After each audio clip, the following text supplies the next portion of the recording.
I do not know what took me so long to install these risers on this bike. Who would have thought that a few extra inches would make this much of a difference? That's what she said! Now, I know they look a little funny because they're mounted on top of the forks, and that's typically not where clip-ons are installed. But the Suzuki Katana, the GSX 600F here, technically it's a touring bike, not a sport bike.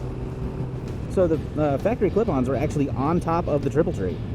Shaking the crap out of this thing. I almost did it here. And everything feels really, really solid. And the best part, and the whole reasoning behind them, is I'm actually sitting up straighter. Like, my riding position is completely different than what it was before. So on your typical sporty bikes, especially like your super sports, your clip-ons are going to be like down here, right? Like, who wants to be hunched over all the time? The stock Katana ones were sitting about, I don't know, right there-ish. But this just feels, more natural. Like, even on my usual short rides to work, with the factory clip-ons, my back would just bug the crap out of me all day. Which part of that's probably because I'm not sitting on the bike correctly, but now it doesn't matter because it's not a problem. Like, I actually contemplated selling this motorcycle. I even went as far as listing it on Facebook Marketplace because it was so uncomfortable. But it's just, I'm in love with it again. It's just so much more enjoyable. I know what you guys are saying. You're just saying, all right, go ahead and tell us what you used already. So these are the Woodcraft 3-inch clip-on risers. And I don't remember where I got them from, but I'll put a link in the description. And for all you other Katana guys out there, they are for the 41mm forks. That's the one you're going to want. Now, the risers themselves come in a couple pieces. So you got 2 pieces for your clamp, 1 piece for the riser, and then they actually give you new clip-on bars, like the actual bar, which I found to be a lot lighter than stock, but I just stuck my stock ones in there. It's mainly because I didn't want to deal with the hassle of changing grips, and, you know, I wanted to keep my bar ends. Now, a lot of guys, when they want to raise up their handlebars on these member jammers, is they'll go with, like, Renthals, which is still pretty sweet, which is what I almost did, but I didn't want to drill into the triple tree, which really doesn't matter, because I ended up buying this one on eBay for, like, $25, because I didn't want to rip my other one up. Okay, not really rip it up. I was trying to take off the bolts for the factory risers, and I was starting to strip them a little bit, and I got really, really scared.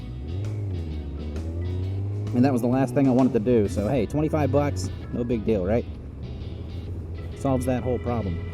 So, talking about cables. So you can still use your factory clutch cable and your factory throttle cable. The only difference is, instead of them running through the forks like they usually do, you got to run them on the outside.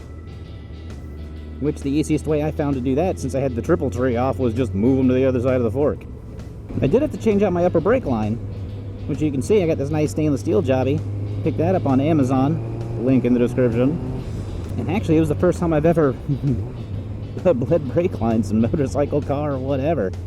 Now they just kept putting it off and putting it off and putting it off, because I was scared to death about bleeding the freaking brakes. But I mean, these things grab strong. That fluid in there was dirty, so if nothing else, it probably benefited from just having some fresh fluid in there.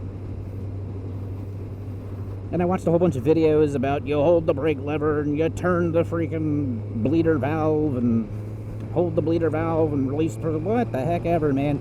It just picked me up one of these little mini vacuum pumps, and it made the job a breeze. And the whole reason I bought this bike was for distance. I want that number to be as high as I possibly can.